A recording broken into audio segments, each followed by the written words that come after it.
পিছে কিছু রাস্তা আসলো, তারপরে দেখলো যে ছেলে আর ফিরবে না। তখন আমার মা ফিরে চলে গেল। তুমি তাকে ক্ষমা করো, তার কবরের শাস্তি তুমি মাফ করো। আমার মায়ের জন্য আমার এই দুটো দৃশ্য খুব মনে পড়ে। তুমি আমার মাকে ক্ষমা।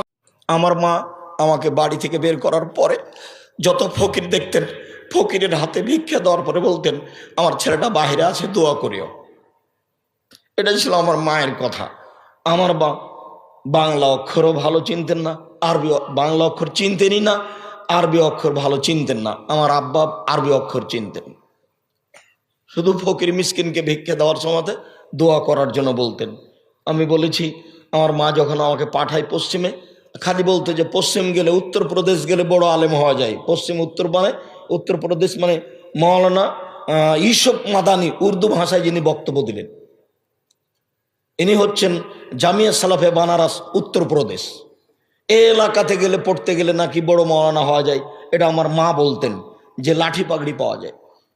আমার মা আমাকে প্রথম দিন সাথে করে নিয়ে গেছিলেন পড়তে পাঠানোর জন্য। আমার মা চলে যাওয়ার পরে আমার ওই দৃশ্যটা খুব মনে পড়ে। যেদিন আমি দেশ ছেড়ে ইন্ডিয়া চলে যাই, সেদিন আমি সকালে বলেছিলাম, মা আমি ইন্ডিয়া চলে গেলাম। আমি পায়ের স্যান্ডেল দুটো খুলে দিলাম, আমার পকেটে একটা কলম ছিল, চাল, খড়ের চাল এভাবে গঁজে দিয়ে আমি চলে গেলাম। তখন আমার মায়ের হাতে আটা লেগেছিল। আমার মা রুটি বানাবে, চাঁপাইনবাবগঞ্জের মানুষ, সেই জন্য প্রস্তুতি নিয়েছে। তা আমার মা আমাকে বলছে, যাইস না, পুলিশে ধরে নেবে, পুলিশে ধরে নেবে, মারবে, যাস না। আমি এভাবে আমার মা বলতে থাকলো আর আমি চলতে থাকলাম। আমার মা পিছে পিছে কিছু রাস্তা আসলো, তারপরে দেখলো যে ছেলে আর ফিরবে না। তখন আমার মা ফিরে চলে গেল। তুমি তাকে ক্ষমা করো, তার কবরের শাস্তি তুমি মাফ করো। আমার মায়ের জন্য আমার এই দুটো দৃশ্য খুব মনে পড়ে। তুমি আমার মাকে ক্ষমা করো, আমার বাপকে ক্ষমা করো।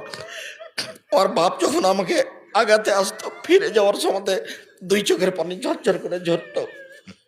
আমার মারছে, আমার বাপ নরম মানুষ।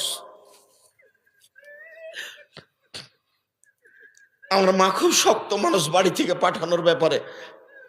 আমি একদিন প্রতিষ্ঠান যাব না বলে নদীতে সাঁতার দিয়েছি, অনেকক্ষণ দেরি করে এসেছি। তা আমার মা ভাত রান্না করে রেডি করে নিয়ে বসে আছে। তো বলছে আমাকে খাইয়ে নিয়ে বের হ, আজকে যাব না। না যেতে হবে, না যা, আজকে যেতে হবে, না যাব না। তো আমি খেতে বসেছি, যখন বারবার বলছে যেতে হবে, তখন আমি বলছি ভাত খাবো না। বলে খাইস না। এবার আমি উঠে গেছি, উঠে গিয়ে ব্যাগ নিয়ে বের হচ্ছি, বলে টাকা নে। তো আমি টাকা নিব না। বলে নিস না, তুই যা। খেলামও না, টাকাও নিলাম না, বের হয়ে চলে গেলাম। আমার মা একটু নরম হলো না, যা, যেতেই হবে। 3 বছর পরে যখন ফিরে আসলাম, তখন আমার মা আঁচল দিয়ে মুখ মুছিয়ে বলছে, আরো যে 2 বছর বাকি আছে আলী কেন। এটা আমার মায়ের প্রথম কথা। জানি না কিভাবে তারা আল্লাহকে বলেছেন, আমরা কিভাবে বলছি, তুমি আল্লাহ আমাদের ছেলে মেয়েকে কবুল করো, তুমি তাদের দিনের খাদেমি হিসাবে কবুল করো। আবারও তোমার নাই সাক্ষ্য দিচ্ছি, যদি কোনো ত্রুটি মনে করো, আশহাদু আল্লা ইলাহা ইল্লাল্লাহ ওয়া আশহাদু আন্না মুহাম্মাদুর রাসূলুল্লাহ। সাক্ষ্য দিচ্ছি আল্লাহ ছাড়া কোনো মাবুদ নেই, সাক্ষ্য দিচ্ছি মুহাম্মদ আল্লাহ রাসূল এবং তার বান্দা। আমাদের কিছু করার মতো ক্ষমতা নেই, আর এসব জিম্মেদারি আমি নিইনি। এসব জিম্মেদারি আমার উপরে চাপিয়ে দেওয়া হয়েছে। জোর করে এখানে ডেকে নিয়ে আসা হয়েছে, জোর করে রূপগঞ্জ, নারায়ণগঞ্জ, ঢাকায় নিয়ে যাওয়া হয়েছে। এসব জিম্মেদারি আমি নিইনি। আমি বলছি, আমি মানুষ হিসাবে যদি কোথাও ভুল থাকে, তাহলে তুমি ওটা আমাকে সংশোধন করে দাও। আমি ভুল সহ কোনো কাজ করতে রাজি নই। ধোঁকা দিয়ে কথা বলিনি, কারোর কাছে আমি কোনোদিন জোর করে দাবি করে টাকা পয়সা চাইনি। এরপরেও তোমাকে বলছি, মানুষ হিসাবে যেটা ভুল আছে সেটা তুমি ক্ষমা করো। তোমার দরবারে বিনীতভাবে ক্ষমা চাচ্ছি। আস্তাগফিরুল্লাহ ওয়া আতুবু ইলাইহি। কেউ পারে না। কাদির তিনি ক্ষমতাশীল, তাকে কেউ পারে না। কবি তিনি শক্তিশালী, তাকে কেউ পারে না। কোনো শক্তি তার সামনে টিকতে পারে না।